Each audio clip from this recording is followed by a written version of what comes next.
ReZero, Side Story, The Day I Gave Up on Being a Following Star, Chapter 1. In this world, nations are arranged in a single continuous continent, making up the 4 countries called the Great Nations, with their territory in the east, west, south, and north, and while there are various other smaller countries, they are treated as nothing more than vassal states under the protection of one of the great nations. The relative power of the 4 great nations is held in a delicate balance, and except for the newly emerged nation of Kuraragai, this stalemate has not changed significantly in nearly 1,000 years. In the Holy Kingdom of Gusteko in the north, severe cold combines with steep mountains, and for both men and beasts, it is a nation that requires harsh strength. Snow falls throughout the year, and all but a few of its products are made to endure the cold. In exchange, cattle breeding, the veins of magic or that sleep in the steep mountains, mining and handling magic or preserve the nation's strength. As well, the peak of the sacred mountain Pardokia is taught to be one of the dwellings of the 4 great spirits, reigned over by the holy beast Odglas, who holds enormous power. At the founding of the Holy Kingdom Gusteko, Odglas gave the name Holy King and exchanged a contract with a spirit arts user who followed her, and since then has always been involved in choosing the Holy King who is the head of the nation. The Holy King who leads the Holy Kingdom of Gusteko is determined, regardless of bloodline or origin, by being chosen by the holy beast Odglas from one elected out of the citizens to lead the next generation. The city-state of Kuraragai in the west is, compared to the other 3 great nations, a newly emerged nation with a short history. Until roughly 400 years ago, the western portion of the continent looked like a powder keg of several small nations angrily eyeing each other. There was little difference in national power between any of the small nations, and, each fearing being ganged up on by the others, an unproductive era of being wary of each other continued for a long time. The one who put a stop to that situation was a common merchant who called himself Hoshin. Hoshin, of uncertain identity and origin, rose in the world simply through his words and business talent and imagination, and in the end, he beat down the small countries that had antagonized each other with military force, using the magic called economic might. Not belonging to any nation, his devilish tactics nevertheless meant that there were people at the center of every nation with connections to Hoshin. As a result, many small countries bowed before Hoshin. Their position as nations was altered to being cities, and the city-state of Kuraragai was born with Hoshin being the representative for all cities. Since then, Hoshin's name became a word referring to rising to prominence, and even after Hoshin's death, many talented people have gathered to walk in the footsteps he left. As well, the city-state of Kuraragai was formed into a strong country that the other 3 great nations could not easily meddle with. The southern empire of Wallachia holds the oldest history, and with the long-held reasoning of wealthy country, strong army, the nation has continued being led by its emperor. Reigning from the pinnacle, the emperor holds absolute authority, and the government of the empire is all managed by the emperor. That arrangement hasn't changed since the founding of the country, and the reason that the empire hasn't collapsed due to a foolish ruler is the sublime law concerning the change of rulership. The custom is that while he holds the throne, the emperor produces children in all parts of the country, and those children contend for the position of next emperor. To a candidate for the position of emperor, failure means death, and passing through this gruesome process which concentrates the world's hatred and ugliness, a single person is chosen as the next emperor. An attitude of respect towards this national character has filtered down to the citizens as well, and the imperial doctrine of accepting the supremacy of the powerful and a powerful emperor is widely thought of as the natural state of affairs. There is some interaction with other countries, but being blessed with fertile lands and a stable climate, the country is basically able to sustain itself from within, and contact with the outside is not looked on favorably. Instead, they continually embrace the ambition to expand their territory, and their ancient conflict with Lagunica has continued without ceasing. Hence, in the southwest part of the Dragon Kingdom of Lagunica, the Betrayal domain was continually exposed to a sense of peril. Chapter 2. If you can believe it, I've heard that his lordship has taken a new wife. To the inhabitants of the Betrayal domain, it was nothing more than a sarcastic topic exchanged during a break from working in the fields. In regards to Baron Light Betrayal who managed their domain, the opinion of the local citizens wasn't that good. Actually, it would be better to say they held a poor opinion of him. Taxes and local laws that were lacking in consideration for the citizens. Not only was it far from being an approach that would produce friendship, it was difficult to expect people to feel goodwill towards an authority figure who seldom even showed his face. With that much of a gap formed between the minds of the lord and the citizens, it wasn't impossible for that to become the seed of a rebellion. In truth, several had been attempted in the last 10 years, however, for a lord that didn't pay sufficient attention to the good intentions of his citizens, he never failed to be wary of their bad intentions. As a result, the attempts were crushed along with cruel demonstrations, and relations worsened by the day. Because of that, while the lord's announcement would normally be celebrated, to the citizens, it was no concern of theirs.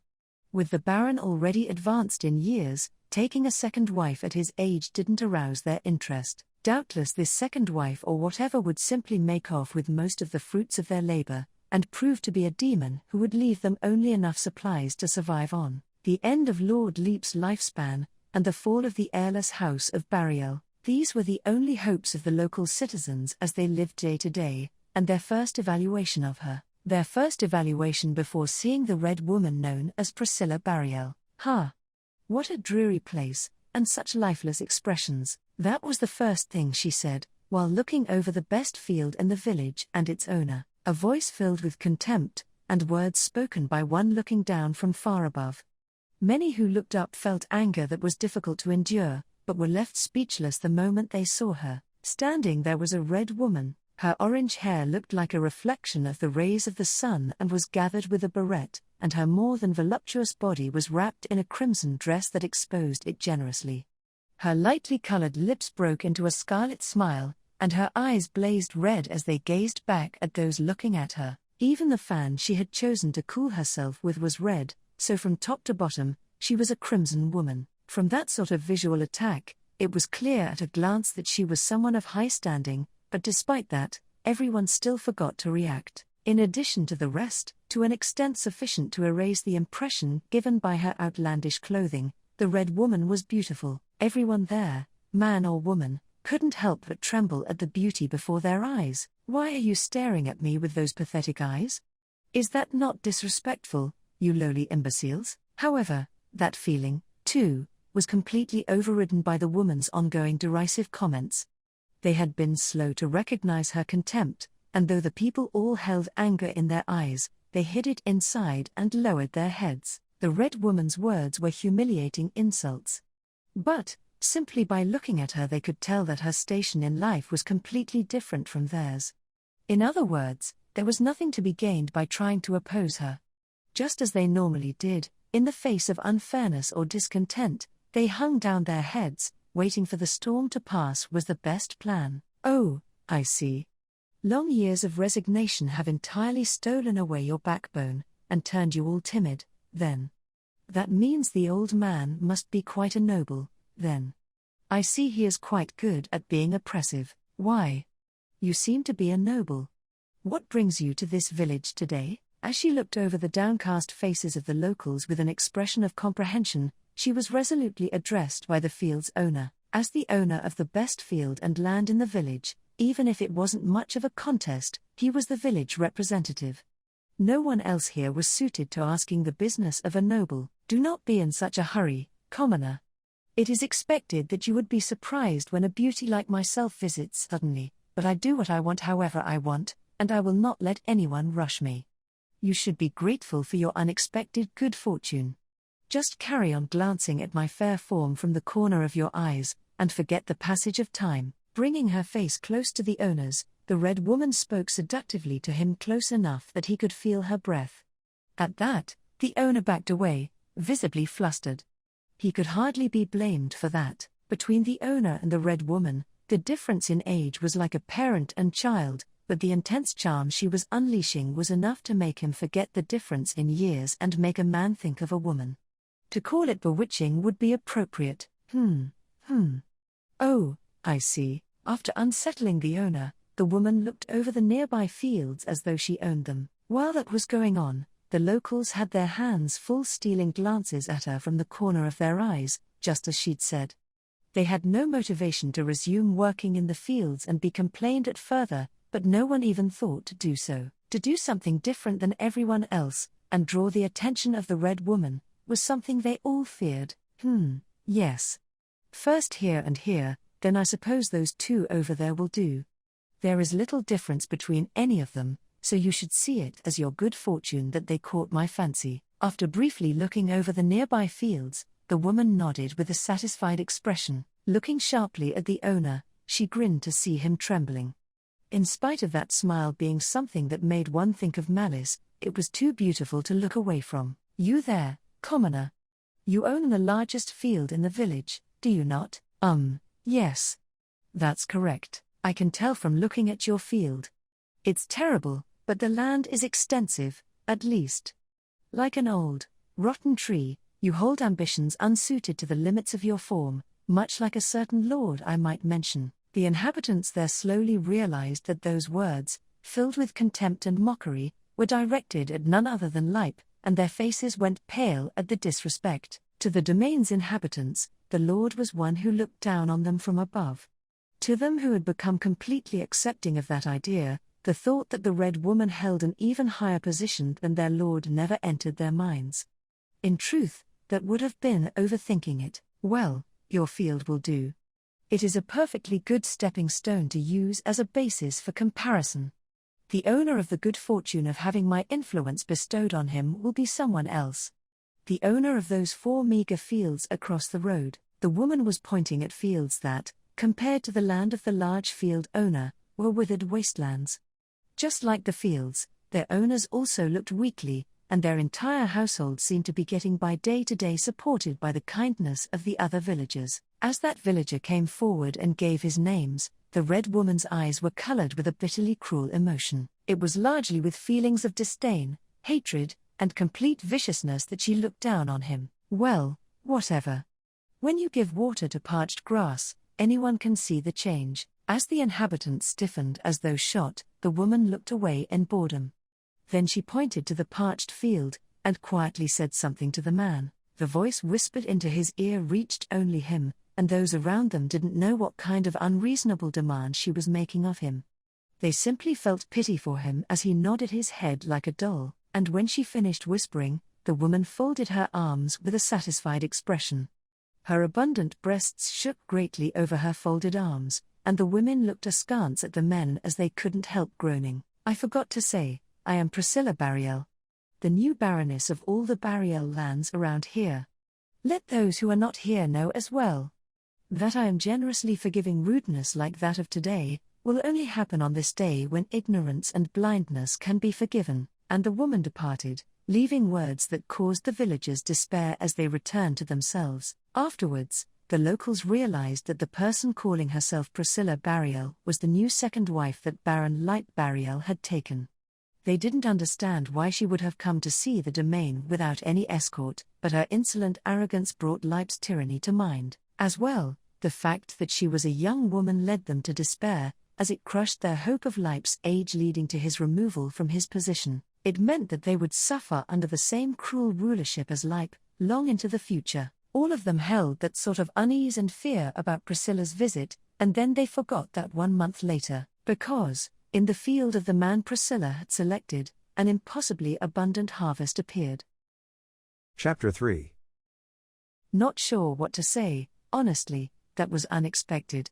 To see them get so attached to you, princess. The voice was carefree, but a little muffled and thus hard to hear, the voice being overlapped with the rasping sound of metals brushing against each other, and it being muffled, were from the same cause. The head of the voice's owner was completely covered by a pitch-black steel helmet, and he had a habit of playing with its joints as he spoke. He was a person with a terribly unusual outfit, you might even call it outlandish. His head was covered with a black steel helmet, just as was mentioned earlier, but he was protected by its strong defense only from his neck upwards.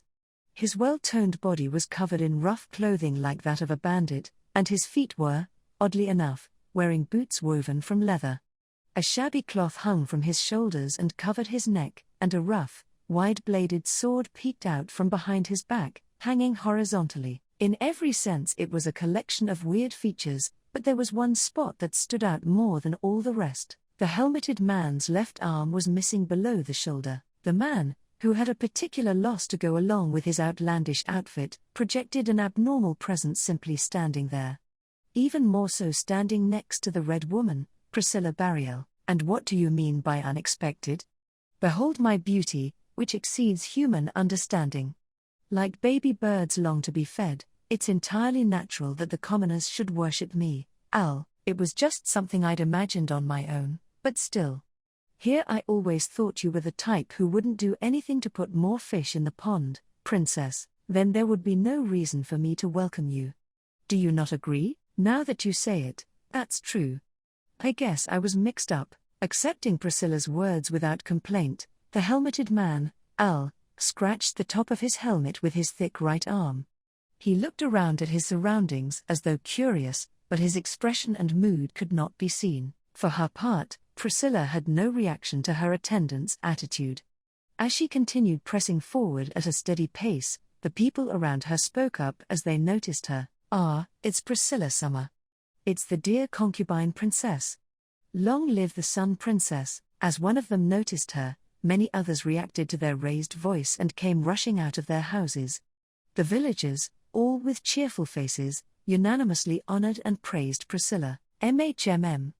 Very good. You should exert yourselves unfailingly, commoners. As long as you continue to bow before my glory and follow me, I would not be so cruel as to deprive you of my compassion.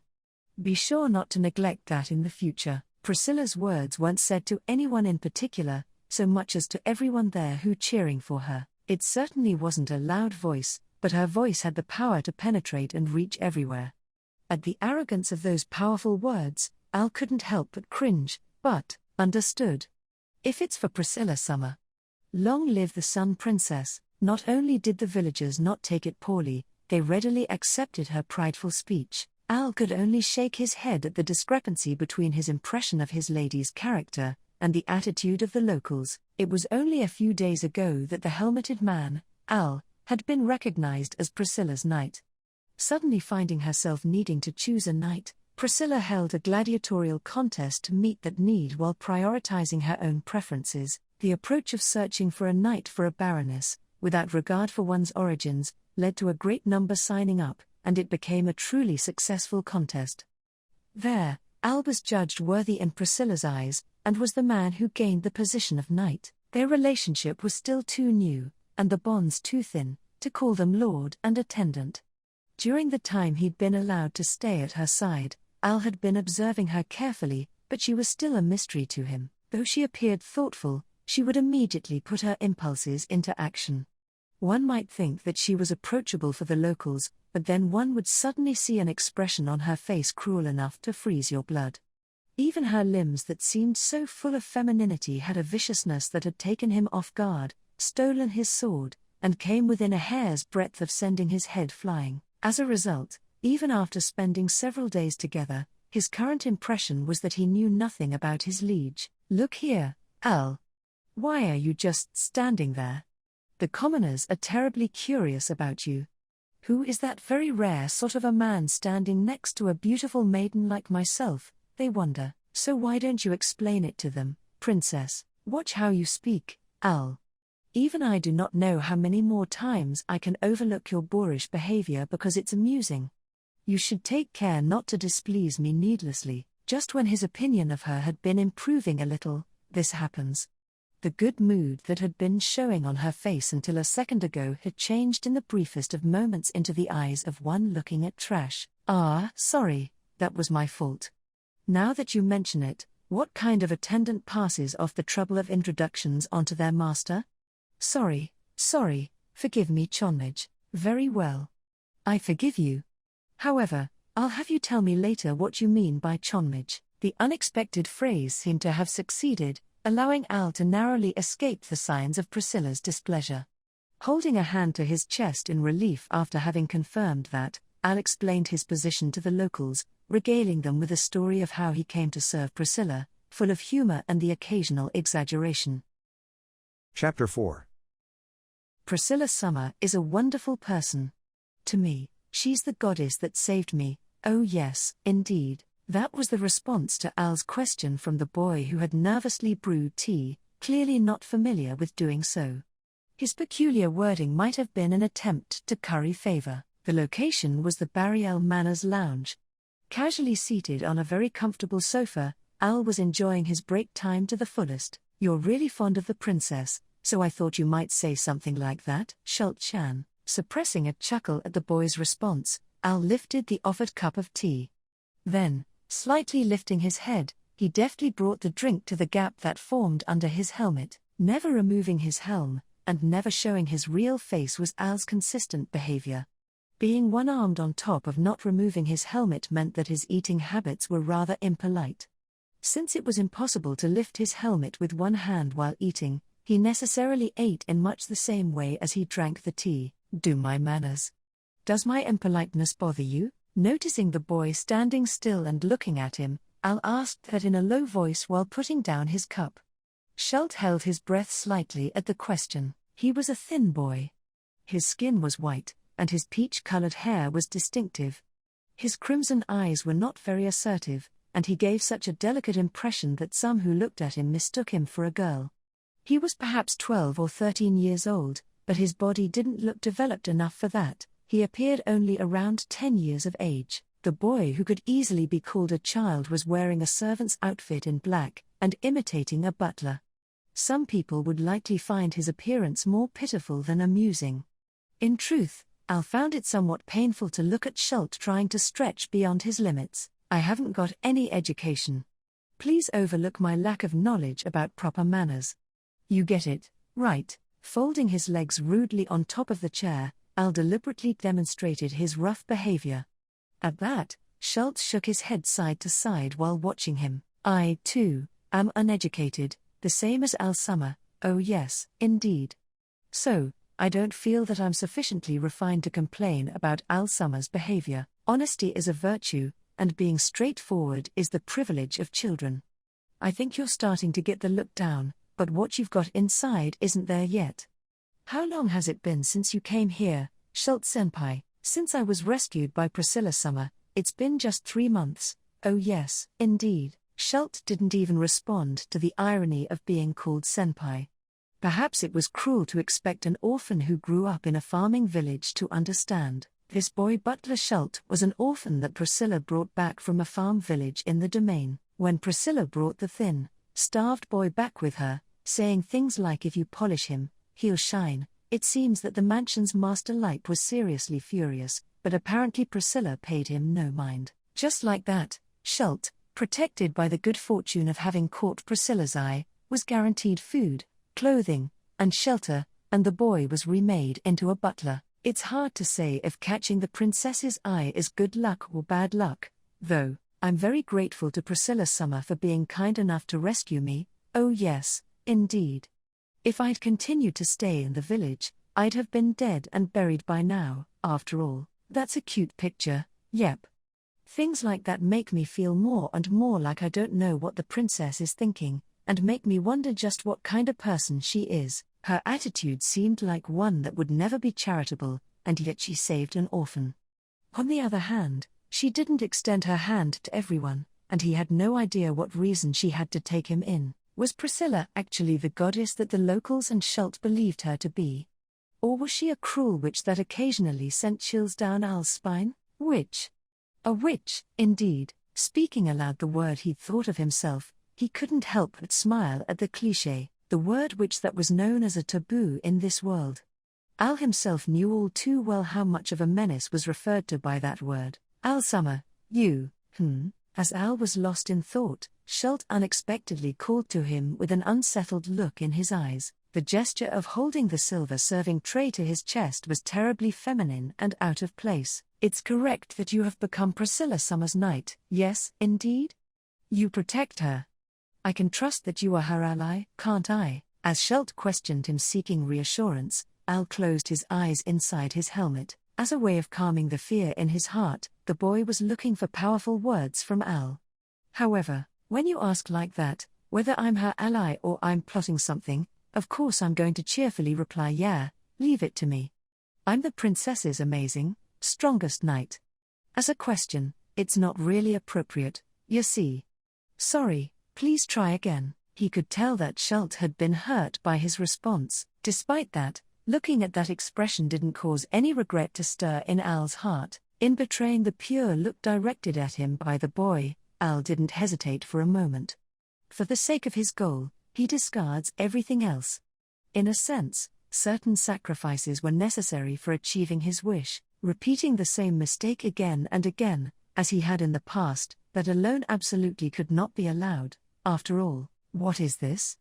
I was wondering where you'd gotten to, and you are holding a gloomy tea party in a place like this? In the lounge that had fallen into silence, a beautiful voice that looked down on them from the sky intruded suddenly. Violently opening the door without knocking, the lady of the mansion pushed inside while swinging the sleeves of her elegant dress. Folding her arms as though trying to lift her abundant chest, she closed one eye and spoke. Schult. Your only role as an attaché is to be there when I wish it. Missing that opportunity in a place like this is inexcusable. Spending time with an eccentric like Al is even worse. For someone like you whose only merit is cuteness, if his messiness were to infect you as well, it would simply be too much. Saying that's his only merit, you speak way more directly than I do, princess. It is a fact, and when I state it, it becomes an even stronger truth. What other value does Schult have at this time? Even then, compared to the other worthless commoners, he is at least a little better.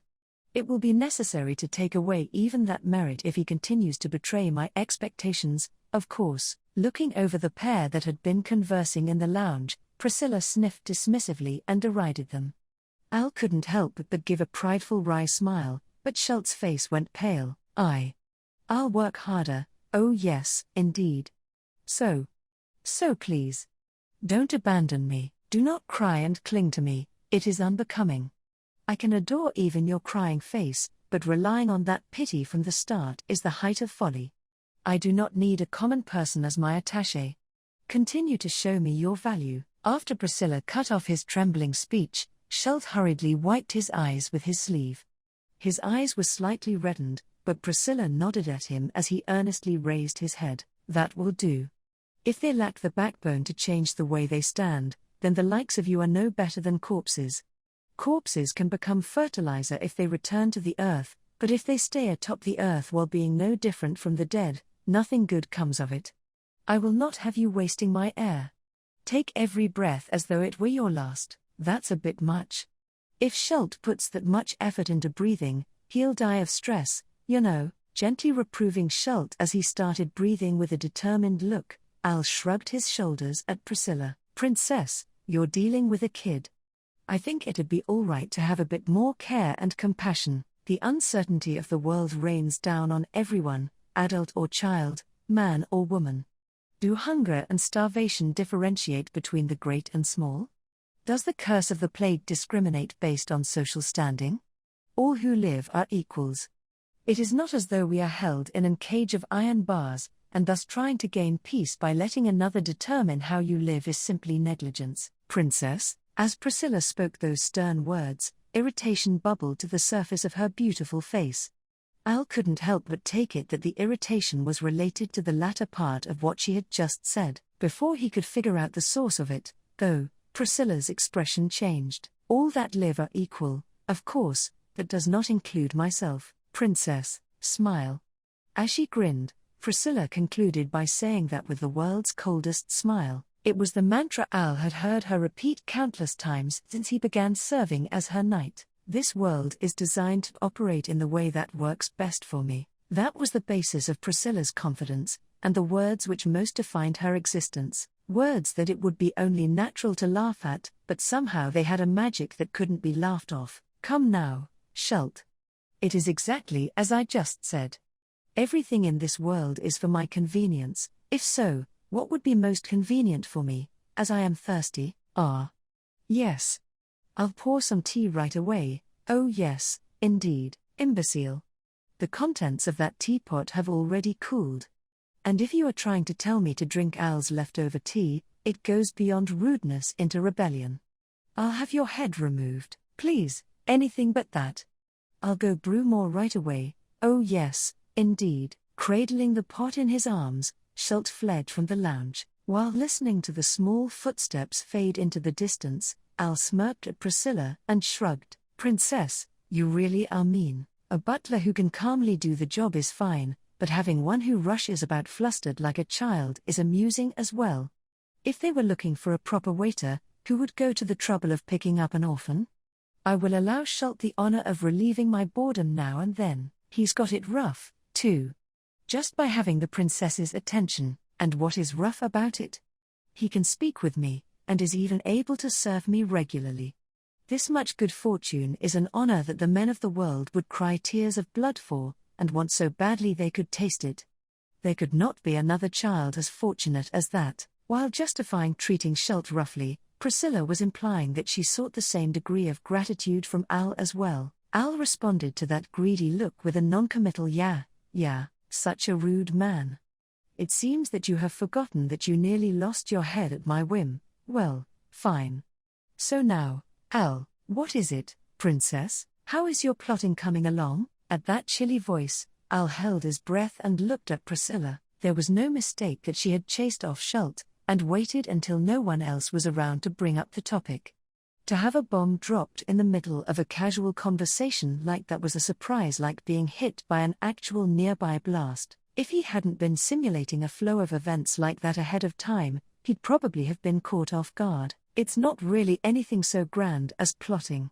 For now it's just purely getting a good look at things. So you'd noticed that I was quietly sniffing around, then? My eyes and ears and all of myself are not only more beautiful than the ordinary people, they are more capable as well. Not only that, but this is my domain and my garden.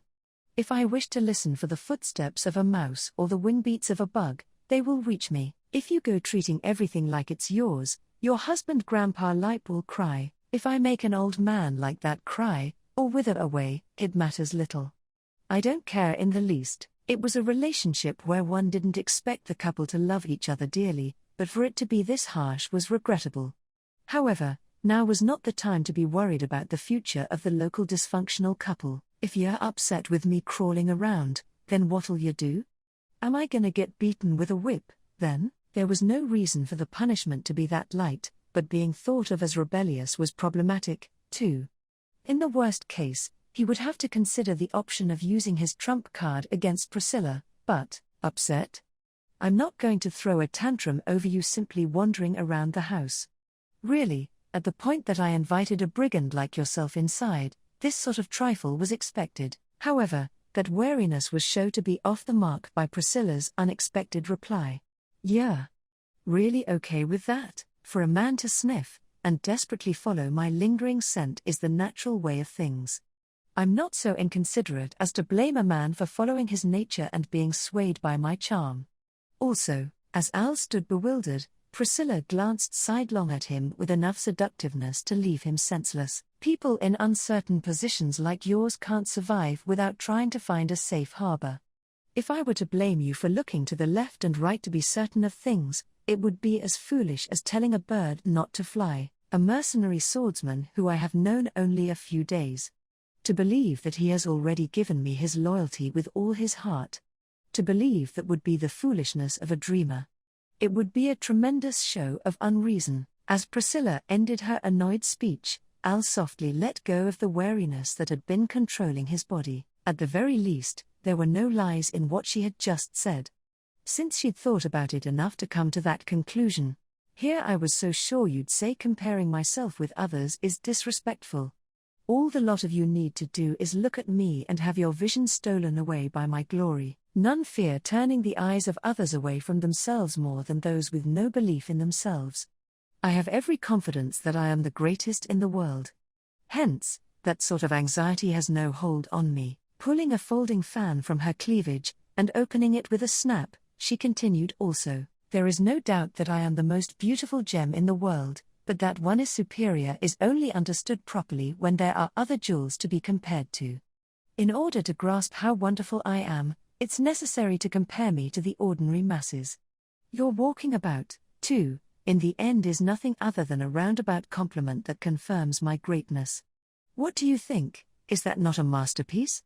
Yeah, that's a masterpiece. Despite concealing her mouth with the opened fan, Priscilla couldn't completely conceal her smile. As she spoke of her own unbridled arrogance, Al paused a moment, and agreed. Priscilla didn't point out that faint hesitation. She understood that it would be meaningless to do so, and Al was shaken, to the extent that he didn't grasp Priscilla's understanding. It was a shock. One that made him feel as though he had been struck in the head. The girl standing before his eyes, barely of age herself, looked like something other than what she had before. What on earth did she resemble? Priscilla Summer. My apologies for taking so long. Oh yes, indeed.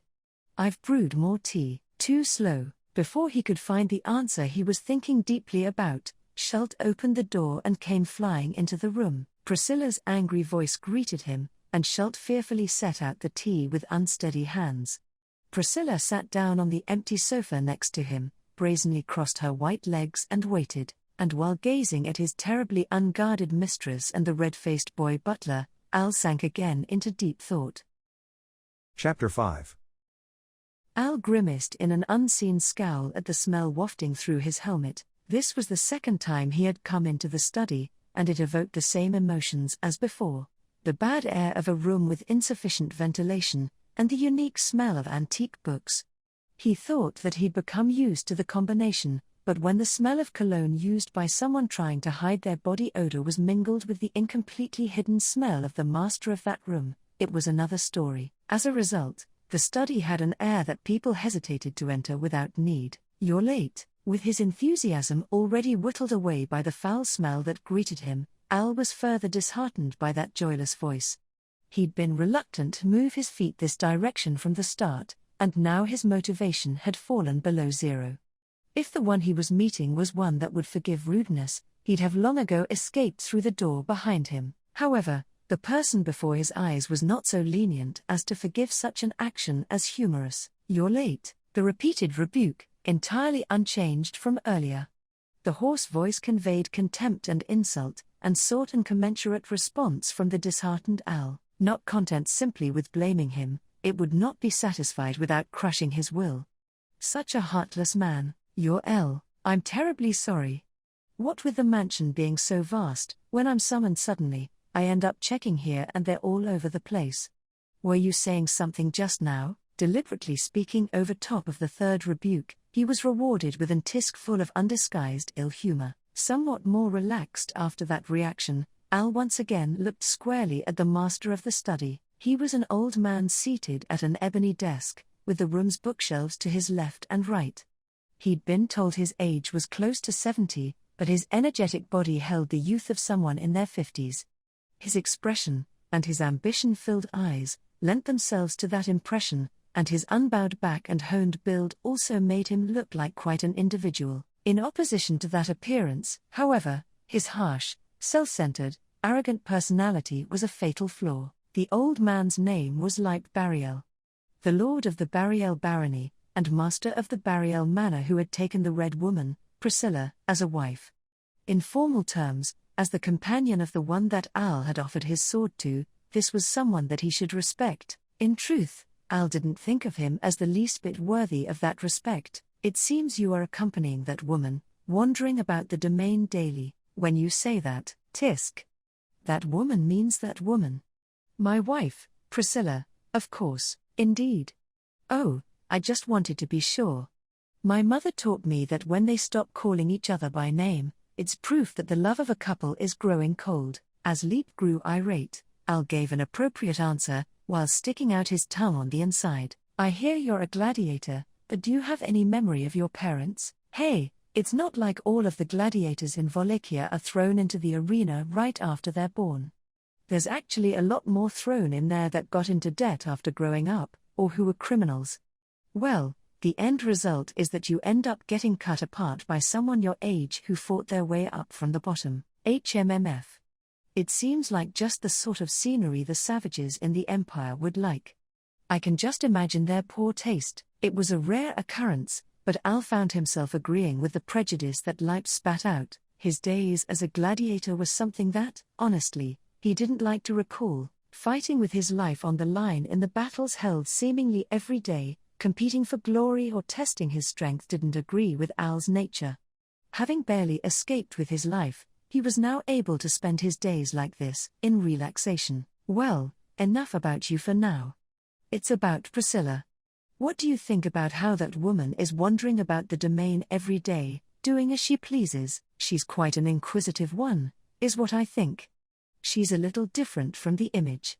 Ah, the way I thought someone connected to a lord would spend their time, yes. She does seem to get a great reception from the locals, though. A great reception, is it? HMMF, they're simply curious about her. It just happened that that woman's whim and sudden idea brought bounty to a field. Just with that, the peasants are treating that woman like the god dragon. I understand it well enough, but there are limits to that sort of nonsense. As he slammed his fist into the desk, Leip was grinding his teeth in anger. It was likely her popularity with the locals that had set off his mood. Al, who was accompanying Priscilla day after day and traveling around the domain, could imagine that much. Setting aside the matter of Priscilla, Leip's reputation in the various villages was poor, to the extent it wouldn't be an exaggeration to call it rock bottom. He couldn't have been called me here to listen to him whine, could he? Thought Al in disbelief. Not that I'm trying to stand up for the princess, but the incident with the field might not have been a spur-of-the-moment thing. No matter which village we head to, the princess always produces the same result. Everywhere, no matter the condition of the soil. Well, I agree it's hard to believe she has that kind of discernment. It's foolishness to think it's discernment. What that woman brings is something more repulsive. If not for that, why do you think she's rumored to be the bloody bride? Al had shrugged his shoulders, but when he heard the alias that Leip mentioned, he stopped moving. At that reaction, Leip showed the ugly smile of one who has finally gained what he sought. The bloody bride was a derogatory name that followed Priscilla, who now went by the Betrayal family name. Priscilla was a maiden of not yet 20 years of age, but though she was now Leip's wife, it wasn't her first marriage. It was her 8th. Also, of the 7 in the past, every one of those marriages had failed. The cause was the death of her companion. In other words, Priscilla had piled up the experience of being separated from 7 husbands by death. Her companions' deaths, in war, from illness, or by accident, were not from a single cause, and while Priscilla had been suspected of involvement in all their deaths, nothing had come of those suspicions as she made her way to where she was today. As a result, her existence was famous, amongst those who knew of her, as the bloody bride who brings ill fortune. The reason that men continued to seek for her despite this, was that Priscilla was beautiful enough to make them forget the rumors of bad luck. That, too, was ironic. However, Al didn't think that Leip fit into that pattern. One reason was that he was an old man whose lust had long since dried up, but more than anything was that Leip was not crazed and blinded by Priscilla's charm. That was clear from the way he avoided her, and his bearing just now. In other words, the old man had some other goal in marrying Priscilla, and that reason was, if she wasn't a candidate for the upcoming royal selection, who would take in a trickster woman like that? She thinks she can get away with anything just because she's got a nice face. That event where she made you her knight was more of the same, wasn't it? I must say, you're speaking quite bluntly. Don't you worry that I might pass this on to the princess, and sour your relations? Not only speaking crudely, Leip revealed his crude motives without hesitation. The royal selection, the great event that was rocking the kingdom of Lugnica. In place of the royal family that had been wiped out by illness, the dragon that would choose the new king had brought about the trial that would open the way to the future. Leip was the man entrusted with the care of the prophecy plates where the future of the kingdom was written, so he held information about the royal selection even before the royal family was sick, and striking quickly, taking Priscilla, who was eligible to be a royal candidate, as his wife, he intended to grasp power over the entire country by placing her on the throne. It was an obvious plot, and a conclusion that anyone who knew Leip could come to. But, to hear the man himself speak so openly of it, did he not imagine the possibility that Al, in a show of loyalty, might draw his sword for Priscilla here? Looking at Al as he sat shocked, Leip let an ugly smile twist his mouth. You wouldn't do anything so foolish, I hope? Nothing befits a mercenary more than ruthlessly seeking his own benefit. You who were raised as a gladiator would never throw your life away for a cheap emotion like indignation. You understand that quite well. Moving the hand that had been touching his sword hilt, he feigned non-hostility. However, in that case, what is it you wish? Frankly, sir, I think what you're doing is impressive, but I don't think there's anything I can do to help with it. Oh, that's not true. Originally, someone working for me was supposed to be in your position. In truth, at that assembly of crude individuals, all of the top 4 except you were under my control. Oh my, a fixed race, and that, too, came to nothing due to that woman's whim. I need to keep that woman surrounded with people who see things my way. I'm sure you understand why. If Priscilla's impulsiveness couldn't be accounted for, then at the least, in order to correct her course, she needed to be surrounded with those who could be predicted. It was the natural way of things. In that case, what about the servant, Schult? That kid is another one that the princess collected, isn't he? I've already given that brat the same talk I'm giving you. Luxury that one could never have as an orphan, the promise of that brought him to my side without a second thought. In the end, that woman can't read people any better than that. He recalled Schultz speaking proudly of working for Priscilla. Having said that, he didn't think much of it. Putting oneself first was the instinct of living things. If loyalty was a result of being treated well, then it was natural that one's feelings would lean more towards one that treated oneself better. Al was no exception to that. I understand what it is you want of me, sir. With that, I'd be pleased if we could talk about how I'll be treated and how I am to act in the future. He. That's right, that'll do fine. Not to worry, I won't make you regret it. Of course, the same goes for Priscilla. For the sake of my own wishes as well, that woman needs to remain healthy.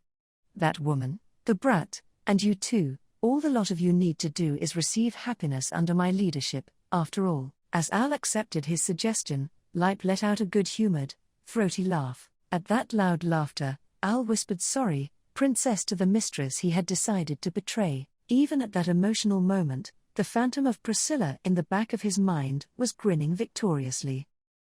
Chapter 6.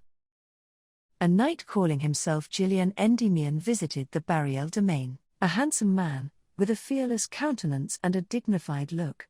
His shining blonde hair sparkled in the sun, and although he was slender, the gorgeousness of his well-toned body was different from Al's rough form. His well-tailored knight uniform brought out the young man's charm, and even an untrained eye could tell that the treasured sword hanging from his waist was not the work of an amateur. From top to bottom, a true and superior knight, that was the impression given by the young man called Gillian. He's the third son of the Endymion household. As his 2 older brothers as assisting his father with administering their domain, he, who has a talent for the sword, left on a journey to gather martial fame as a knight. Today, I have imposed on him to spend the time with us. Saying this, standing beside the handsome young man and introducing him, was Leap Betrayal himself, and obviously, the old man would not be introducing the guest to Al or Schult. Directly in front of Lipe, gazing unconcernedly at Gillian, was the Baroness, Priscilla. I understand what you have said about the commoner, but I do not understand your intention in introducing that sort of man to me. I am sure you haven't lost your senses to the point where, as would be appropriate for one like yourself with few years remaining, you intend to give me another man. Don't be foolish. Who would let go of a beautiful wife like you? Think of today as being about his hope, and just a little bit of my thoughtfulness. To be thoughtful, that's so unlike you. From the way Priscilla sniffed, it was clear she had no intention of believing Lipe's request.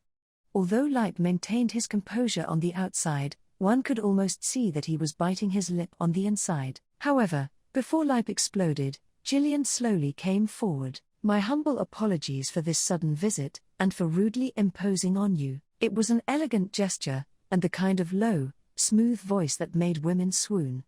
Gillian knelt before Priscilla. However, ever since I heard the rumors of Priscilla's summer at the Betrayal domain, I have been looking forward to the day that I could meet you. Truly, I feel that you are the incarnation of beauty from above. Oh ho! You do know how to speak properly, then. My beauty is indeed not of this world. And despite that, the contradiction of having come down to this world, truly, I am a sinful woman. As Gillian continued to string together flowery words, Priscilla, in high spirits, glanced towards Al. Standing behind her and fulfilling the duty of an attendant, he shrugged his shoulders instead of giving a wry smile. Very well. I will allow you to touch my skin, and offer a knight's respect. Understand well that this is happiness beyond your expectations, yes. My humble gratitude. Speaking harshly, Priscilla lightly extended her hand. Gillian took the white fingers as though handling a fragile thing, and performed a knight's greeting by kissing the back of her hand, and if that had been the end of it, it would have been like nothing more than a scene from a fairy tale. And so, old man, the man you brought has passed my first inspection, but what are you looking for after this? You said something about thoughtfulness. It's a simple thing. Day by day, I'm busy with official work, and cannot accompany you as you travel about the domain. To have you going here and there alone has always bothered me. Although he's little more than a jester, Al is there, and if I brought you along you would simply be in the way. I have no intention of babysitting you. There was really no need for this. In response to Leip choosing his words carefully, Priscilla refused to show him any mercy. A vein stood out on Leip's forehead, long since abandoned by his hair. But, despite that, the old man managed to keep a smile on his face. Don't say that. It's just that today, I wanted to give you a nice-looking young man for what I make you endure day by day. He's a gentleman to the ladies as well. I'm sure you'll find him interesting. You may be hoping too much of me, but I'll do my best to live up to it. Priscilla Summer, if it's acceptable to you, please allow me the honor. In place of Leip, who was nearing the limits of his self-control, Gillian himself took up the request. Leip was one thing, but in Gillian's case, there was nothing unnatural about his sincere attitude. Thinking deeply, Priscilla tilted her head from side to side, and glanced at Al. Well, why not? Rather than always looking at a clunky iron helmet, it might not be bad to spend the time looking at the face of a man who is not hard on the eyes. Consideration is a virtue, indeed. Yes, do that. Sir Gillian, please take care of my wife. Yes. Even if it costs my life. It was a slightly overdone, theatrical way to say it, but Priscilla enjoyed it all the more for that. Gillian had brought his personal ground dragon, an outstanding, famed steed with a blue hide. The excellent ground dragon, which most likely had a pedigree, further pleased Priscilla's eye for beauty. Guiding his ground dragon expertly, and straddling the dragon together with Priscilla at her insistence, Gillian flashed his white teeth and gallantly rode away from the front of the mansion. They've finally left. Damn her for making me go through that song and dance. She's a detestable woman. And, watching the pair leave, Leip spat that while letting his shoulders relax. Al let out a small laugh at the speed of the change, and then he looked towards the direction that Priscilla had disappeared to. Gillian Endymion, huh? So he's another of your pawns, then? Of course. However, the amount of effort I've put into that one is different than the others. Deliberately depending on the distant Endymion household, I've spent a long time preparing him. Compared to the fighting tournament where they don't ask where you're from as long as you have skill, the labor I've put into hiding my connection with him is quite different. You always go all out in your plotting. On that point, I honestly admire you, Sir HMF. With the way you're involved in this, you're no different. Follow me. We'll speak about the reason I introduced Gillian and that woman, and our plan for what will come. Pointing with his chin, Leip returned towards the mansion, swaying the sleeves of his robe. While following him, Al suddenly stopped and turned back towards the direction where Priscilla had disappeared. Of course, she was nowhere to be seen. Chapter 7. Discussion of intrigue was always done in the study. If one were to guess, perhaps it was something that Leip was fixated on. Breathing through his mouth due to the foul smell he wasn't used to, Al idly thought about that. Even in my office, the walls may have ears, this study alone is safe. It's the room that our Betrayal family has prepared for holding secret discussions in for generations. After all, the change in his expression should have been hidden by his helmet, but Leip shrewdly picked up on Al's thoughts and responded to them. Having come here, the old man's mind had been sharpened. This was in no small part due to the fact that the starting date of the royal selection, the stage where his wishes would play out, was fast approaching. Over at the capital, things are probably getting fairly serious now, I'd guess. By this point, The royal castle is in an uproar. They must have long since known perfectly well that the king and his bloodline couldn't be saved. Ignoring the problem, and continuing to put off worrying about the continued existence of the kingdom has resulted in this. That incompetent lot, they understand nothing. Getting worked up as he spoke, veins began to stand out on Leip's forehead. Leip, who was nearly indignant enough to burst a blood vessel, had revealed the prophecy about this matter just a few days ago. Talk of the death of the king had spread through the town, and the higher nobles were beginning preparations for the royal selection. In truth, all of their initial movements were more than a step or two behind Leip, making pawns of those you used to hate. Haven't you come to enjoy that? I used to think that I would. Instead, looking back at how I was treated by those incompetents, I've simply become more displeased. The Sage Council, indeed. Why, it's nothing more than a club for doddering old men chosen for nothing more than the standing of their house and their age. The head incompetent Miklatov, the insufferable idiot Bordeaux, I'd like nothing more than to toss them out and let the beasts feast on their entrails. My, you are angry. Even if he'd turned the conversation that way himself, it was rather boring to listen to someone else's inner hatred. While giving a non-committal reply, Al looked toward Schult, who was cowering in a corner of the room. The boy didn't appear to know the reason he was here. His face was pale, and he had been keeping his head low. That's enough for now about the dunces in the capital. It's a waste of time.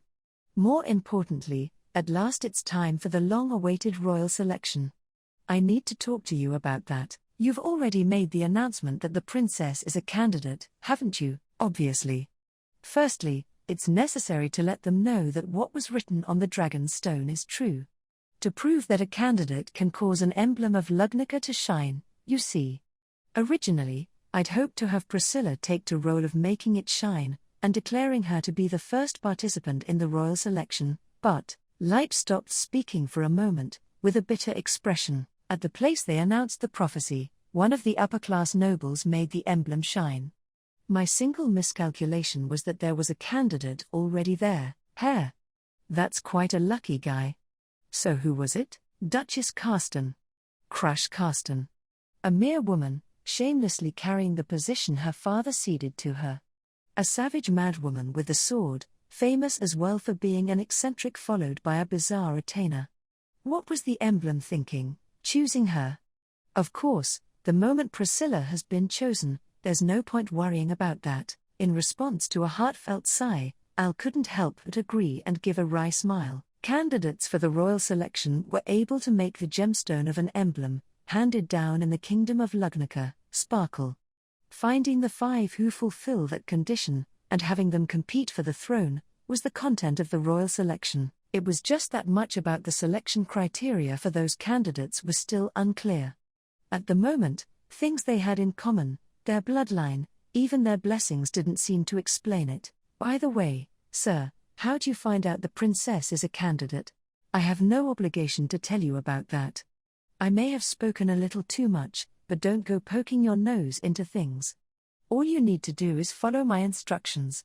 As you say. As Leip moved to cut off the conversation, Al meekly stood down. When Al showed that he would quietly do as he was told, Leip let out a long breath through his nose. Then the old man clicked his tongue at Schult, in the corner of the room. How long do you intend to do that? I've gone to the trouble of making time to speak to you. If you have time to sit there cowering, show me that you intend to contribute at least a little. Why, yes. My apologies. Leip sat behind the ebony desk in the back of the room, and Schult stood directly ahead of him. Seeing that some books taken from the shelves were piled up on the floor, Al plopped himself down on top of them. I don't intend to needlessly drag out this discussion. Let's get to the point. It's about Gillian. I intend to have him act as Priscilla's knight. Wait, hold on a minute there. If you do that, what happens to me? Raising his hand at Leip's statement, Al inquired that while calling for a pause. It's because that I'm treated as the princess's knight that I'm being allowed to stay at the mansion. Don't be concerned. I won't be stooping to having you thrown out. I don't let go of valuable pawns, and it would be troublesome to have you silenced, as well. It won't be as the knight, but I'll make up some position for you at the mansion. There's no need to worry about it. I'm not that worried about that point. But what meaning is there in going that far to replace her knight? Of course, it's probably important that he's one of your pawns, sir. That's a simple matter. The people love picturing a master and servant with a knightly knight as the servant. Since things have turned out such that someone who is not of the royal family will be taking the throne, the support of the citizens will not be unconditional as it has been up to this point. The simple, foolish citizens need an easy-to-understand image they can get worked up about. At Leip's fervent words, Al raised his eyebrows in unusual interest. In other words, it was a public relations strategy. Preparing an eye-catching knight and princess, he altered their ease of acceptance from the moment they were first seen. Since the candidates would be contesting between themselves in the royal selection, it would turn into something with an influence that could not be ignored. It might be called excessive attention to detail by some, but I honestly respect your willingness to doing anything that will even slightly improve your chance to win. I'm not sure I like the way you put that, but whatever. As the people's image of a knight, there should be no complaints with Gillian. Priscilla, too, if we're only talking about her looks, is easy to recognize as one that draws the eye to a rather disgusting extent. My advance preparations are rock solid. There's just one little problem. It would be raining on the parade of an old man as he was gloating, but Al held some doubts about the strategy he was so proud of. While being subjected to a displeased glare, Al fiddled with the fittings of his helm. Will the princess go back on her own decision, then? At an event she opened herself, I was chosen as her knight at her own direction. I'm not sure she'd change her mind on that. What, is that all? Don't worry over such little things. Dismissing Al's concern with a sniff, Leip continued while tapping on the desk with his finger. A knight who's easy on the eyes, and an eccentric man in a steel helmet. There's no question about which one a woman would pick. Or are you confident that women would prefer you over Gillian? Yeah, I guess not. In a flirting contest, I'd lose every time. Not just that, even in a sword fight, I might not be able to beat him. Then there you have it. Nodding in satisfaction at Al's pathetic answer, Leip leaned back, making the chair creak. With that, he more or less understood the old man's plans. Indeed, he felt it was all something he could nod and agree with. It was just that, unlike Al, who could see the rationality of it, there was Schult, who had been keeping quiet, but now timidly raised his hand. What?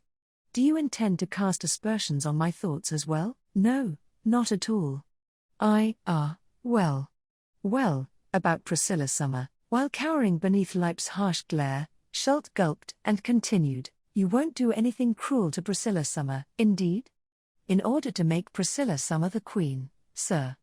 In order to do that, you've thought of many things, yes. Is that all? Don't bother me with your nonsense. I've stated my goal countless times. Since Priscilla is necessary for it, why would I harm her? Leip tisked at Schult's childish worry, and spat back that reply. Preparing the path for that woman to arrive at the throne is my role. Indeed, even if she were to decline the royal selection, I would force her to participate. Think of yourselves as having the same duty. Well, with the princess's personality, there's no way she'd turn down the royal selection. She'd never back down from a fight, and indeed, never hesitated to boast that everything in this world belonged to her.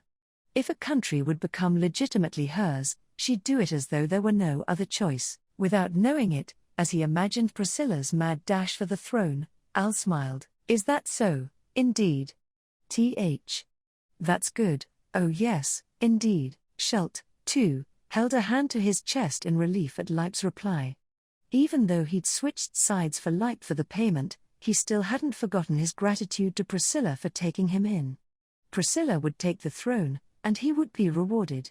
To him, it was the best possible outcome. However, the relief the two of them felt. She's a difficult girl to control, but once I use a curse to turn her into a puppet, she'll do as I wish. With a doll on the throne, the country has all but fallen into my hands, was shattered by Leip's next words, as he explained the final step of his plan. Unable to breathe, Schult let out a hoarse voice. The old man let a vicious smile twist his face, and shrugged at Schult's reaction. What, could you not hear me? That girl's troublesome willfulness is in the way. I was able to overlook it before the start of the royal selection, but now that the importance of every single action is increasing, I can't let it be. Once her debut at the royal castle is finished, I'll take away her will and make her my puppet. Is that really something you can do so easily? I'm sure it's beyond imagining for the two of you. In this world, there are many demands for unimaginable dark deeds. I long ago made connections with a handy fellow who acts as an intermediary for a shaman. Rather than being the stuff of dreams, Leip's plot was a realistic one. Through cursing her by a shaman, he'd take away Priscilla's will. This, too, was likely realistically possible. That's not what you said. Oh no, indeed. Unlike Al, who was able to calmly accept the facts, Schult's voice cracked as he spoke out. Sir, you'd do nothing to Priscilla Summer, that's what you said. Indeed, I never said I wouldn't do anything. I said I wouldn't harm her. If that woman isn't uninjured, she can't hope to take the throne. Hence, I'll do nothing to take away her health. What's the problem? If Priscilla Summer stops being Priscilla Summer, then what point? As Schult spoke in a trembling voice, Leip leveled a displeased glare at him. The cruel color that began to show in his eyes was proof that he was beginning to weigh the usefulness of the boy in front of him against his displeasure. Quit trying to look innocent, boy.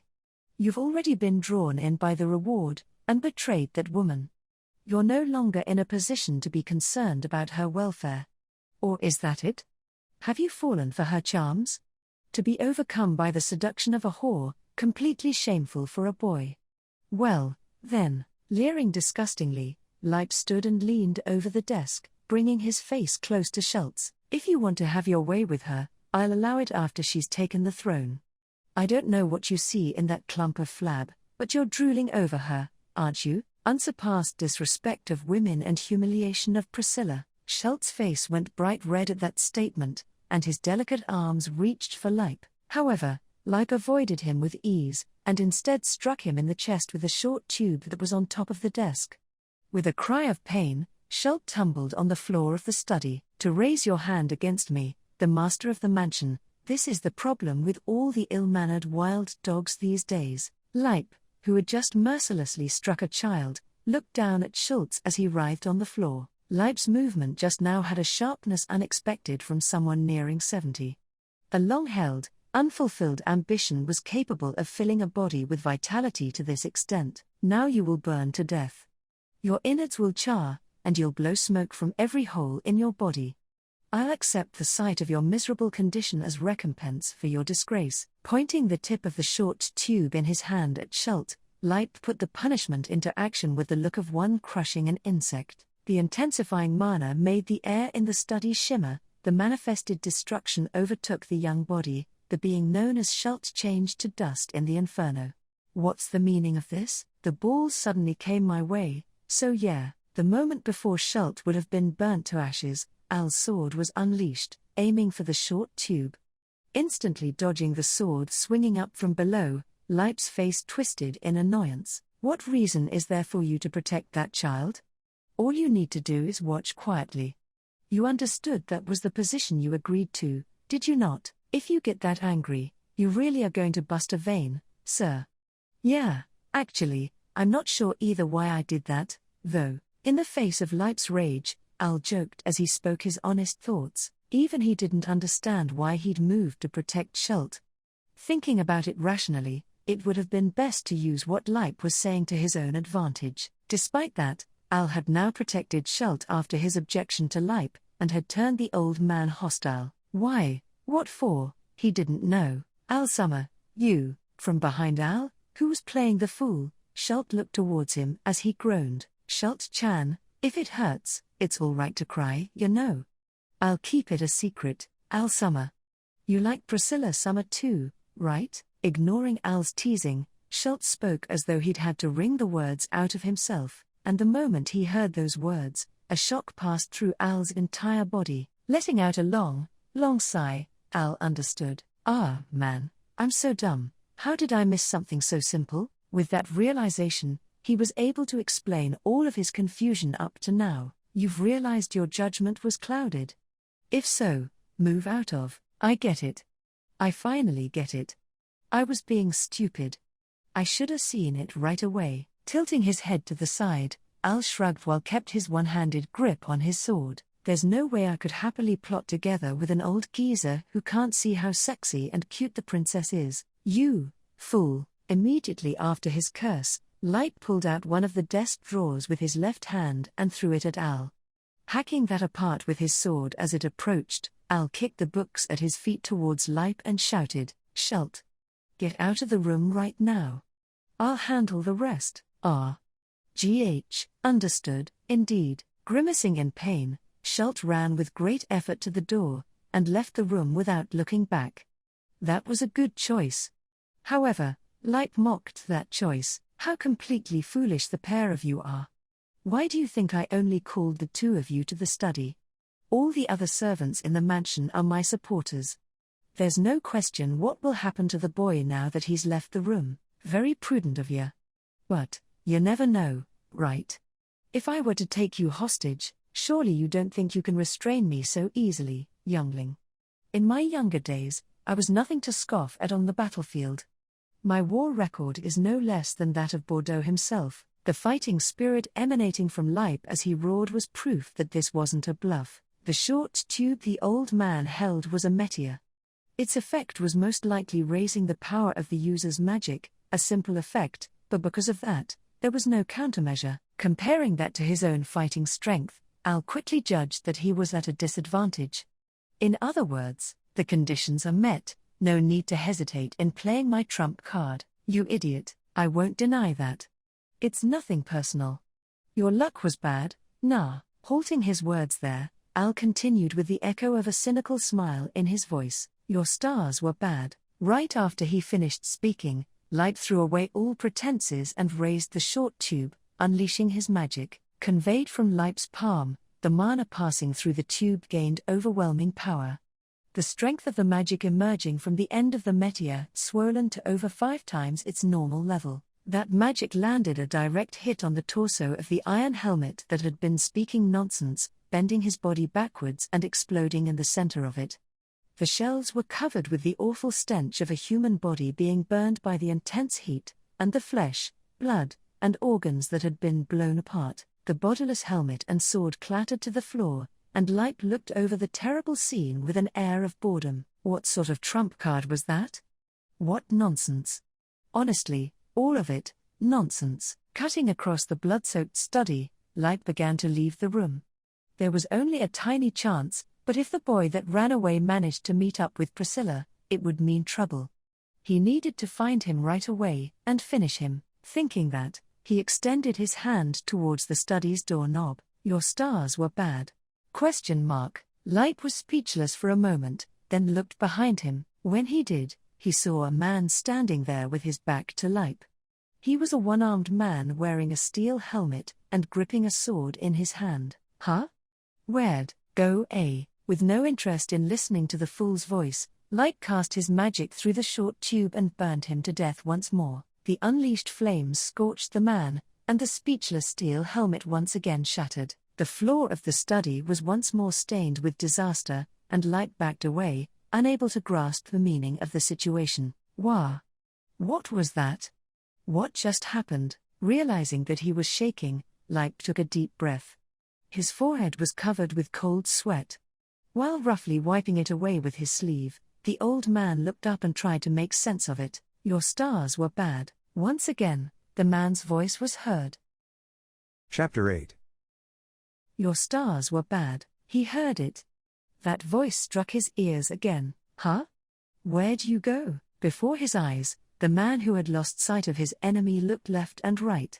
Then the man turned about, and when he noticed the man seated behind him, he quickly readied his sword again. However, oh, hey! You've run out of steam. From the way it looks. I'm the attacker now. I see. You're pretty unlucky, too. Speaking as though with sympathy, the man squatted in front of the disheartened old man. The drooling old man didn't so much as look up at the man's face. You were so energetic until just a second ago, but you started looking your age all of a sudden. I don't know how many times we've done this, but you haven't given up after a few dozen, have you? Well, there's no way to know, of course. Me. Huh? The voice was like a whisper, and the helmeted man tilted his head, so that the man would hear it. The old man shakily raised his head. Please. Kill me, as though it might be his only salvation. The old man earnestly sought it. At that appeal, the man's shoulders dropped as though he had recalled something unfortunate. That's too bad. Just because someone can't grasp sexy cuteness, people can't come to understand each other. After all, standing, the helmeted man lightly shouldered his sword, aiming for the old man's neck. Then, the blade swung in a deadly arc, and the old man's head sprayed blood as it flew through the air. At last, the old man's nightmare, "Your stars were bad," did not end. Chapter 9. Leip's hair was in complete disarray, and his eyes were sunken, as Al brought him out of the study. Speaking deliriously and drooling, the old man had entirely lost his mind. Still, even I feel kinda bad about this. What's up with that? As he dragged the old man's heavy body along, Al was mildly repulsed at what he'd done, rendering him powerless without killing him, and while it could be said that, taking the long view, rendering him powerless truly was the best option, exactly how did this differ from Leip's own plot, in terms of cruelty? Well, the sense of guilt is different between a crappy old guy and a young beauty. When you look at it that way, it feels better. While quickly imagining up something to justify himself, Al carried on towards the mansion's entry hall. With no one to depend on, Schult could only flee to the outside of the mansion, but, Al Summer, at the entry hall, as Al approached the great staircase that connected the first and second floors, a voice called to him from below. Looking, he saw many of the mansion's servants, and Schult standing before the door. In addition, beside him was, "It seems you have been causing quite a ruckus while I was away." Having returned with her knight in tow, Priscilla arrogantly stated that with her hand on her hip. Looking up at Al on the upper floor, she sniffed and pouted. "Come now, Al. How long do you intend to be looking down at me? Is that not rude? Come down right now, and explain exactly what happened while I was away." "Ah, gotcha. I'd come down if I could." Your reply seems to convey no intention to move at all. As Al joked around at the top of the great stairway, Priscilla winked at him and forgave his insolence. However, an infuriated man interrupted that exchange between master and follower. "Please wait, Priscilla Summer. That helmeted man, does it not appear that he has done something to Leip Summer? Ooh. Now that I take a closer look, it is that old bag of bones that Al is dragging around. What is this, then? Did the old man there finally despair over his own idiocy, and hang himself?" Priscilla's response to what Gillian had pointed out was indiscreet. Gillian was aghast, but Al smiled wryly at her attitude while lifting up Leip. "Nah, he ain't dead." "Well, his body isn't dead. But somehow his spirit just suddenly died." "Sudden death, is it?" "Well, he is that age, after all. It is something that happens to old trees. You can't mean to allow him to pass it off with that kind of explanation." Priscilla was trying to look like she would accept it, but Gillian protested fiercely. He stepped in front of Priscilla, drew the knight's sword at his side, and pointed it towards Al on the upper floor. "You are fellow with a truly suspicious appearance, but having heard that you were Priscilla Summer's retainer, I have overlooked it until now. However, it seems now that you were a villain that should not have been overlooked. You've treated Leip Summer barbarously. Like I said, he ain't dead. Nevertheless, I will not allow you to direct your poisoned fangs against Priscilla Summer. From now on, I will take on the role of protecting Priscilla Summer." The vociferous Gillian was a knight of justice, and he looked the part. On the other hand, due to his own looks and the half-dead Leip, Al looked like an outright villain. The hall was full of servants holding their breath and observing the situation. Having said that, likely the only one that was truly concerned for Al was Schult. The other servants were all Leip's supporters, so even if he did manage to make it past Gillian, the outlook after that was fairly grim. The conditions for his trump card were not met, either. "Well now, how will this turn out?" worried Al. "It would seem you have grasped your disadvantage. Then stand your ground as I cut you down. I don't know what sort of vile plan you had, but I will protect Priscilla Summer's safety from this point on. May her days be full of unchanging serenity, and the path she follows blessed." Gillian, all fired up, began to step forward, intending to charge at Al with his sword without further delay. But, just before he could take that first explosive step, unchanging days of serenity, is it? How dull, Priscilla spoke in a terribly bored voice, and with the crimson sword she drew from behind her, she struck down Gillian with a single swing. Wah! Crying out in shock at the unexpected cut, Gillian fell down on the steps with a serious wound on his back. Rolling his body face up with her foot, Priscilla brought the point of her sword to the nose of the panting handsome man. Here I was wondering what kind of sweet talk you would use to sway me, but you proved to be a boring man not only along the way but when in the spotlight as well. On top of that, you will give me unchanging days of serenity, you say? Here we see the epitome of a commoner's thinking. What value does the same thing as yesterday hold? An unchanging thing is simply tiresome. Always show me something new. If you are unable to do that, then at the very least, become a corpse, rot away, become dung, and disappear from my view. Fool. To the man who was fond of himself, Priscilla mercilessly sent a shower of cruel words. What the red woman in front of his eyes was saying, surely Gillian understood less than half of. And before that changed, his chance to reach understanding was forever taken away. Wah! Gillian's body, lying fallen on the stairs, suddenly spouted flames.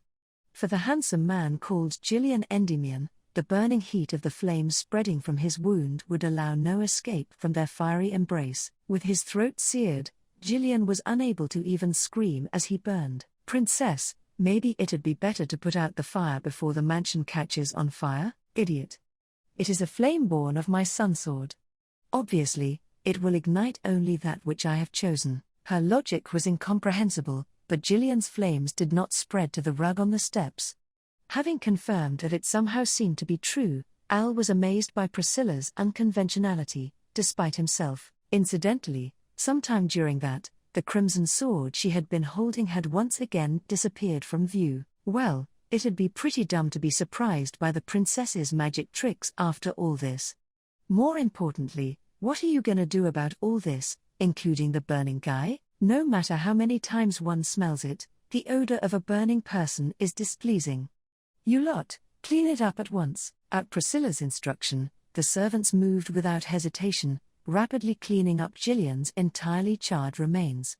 Observing this, Al came to a conclusion.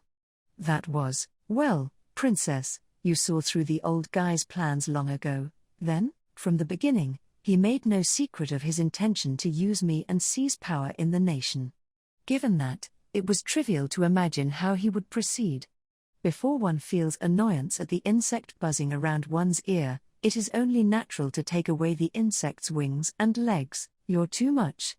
He was out of his league. He couldn't help but laugh at the thought of the old man's long-held ambition being treated as the antics of a clown and dancing in the palm of her hand. It goes without saying that she held the hearts of the people, and even in the mansion, there were none who were truly his allies.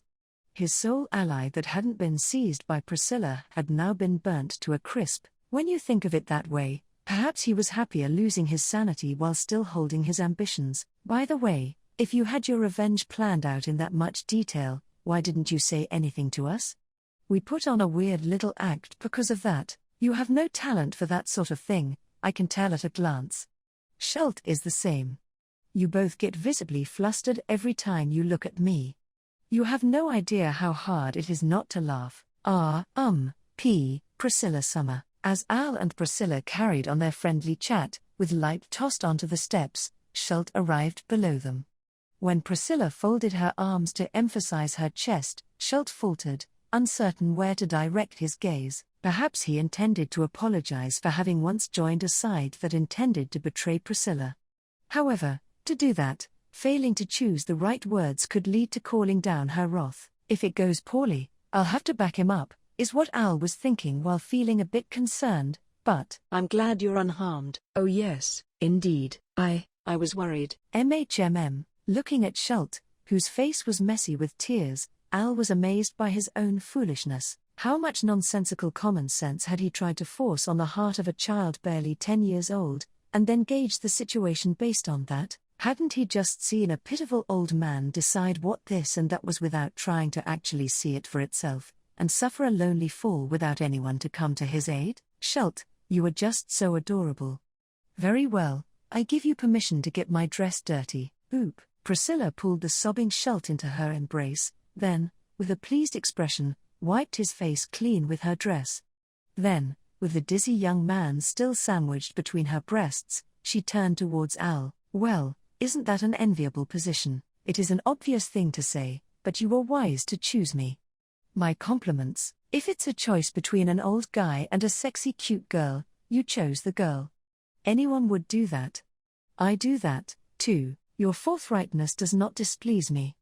Well now, Priscilla looked down at Leip, who lay blank-eyed on the ground, and snorted softly. How very, pitiful it is that my husband of convenience has lost his ability to rule his domain.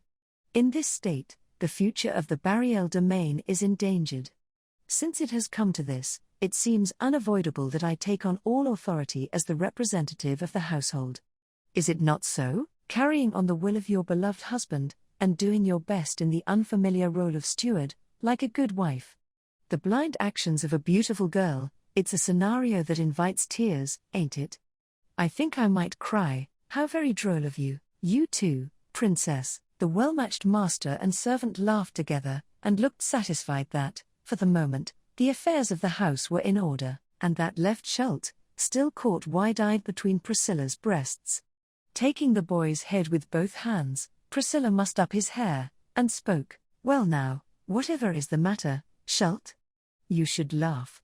I, your favorite person, am in a good mood.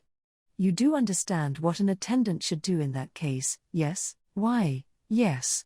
I understand, oh yes, indeed. At Priscilla's directive, he straightened his back, dutifully got his breathing under control, and laughed loudly, forcing his face to smile with his hands on his cheeks, and using a voice so loud that it was cracking. Ha ha ha ha ha, oh yes, indeed, that will do. With that finished, you do know what I will wish for next, yes? For me to go brew fresh tea, oh yes, indeed. Drawing a fan from her cleavage and opening it with a snap, Priscilla descended the stairs. Al followed her, and Schult walked with them, still laughing. I'm terribly pleased. This will do. After all, listening to the voice of the laughing girl, Al realized why he had chosen her. It was nothing, really. A simple matter.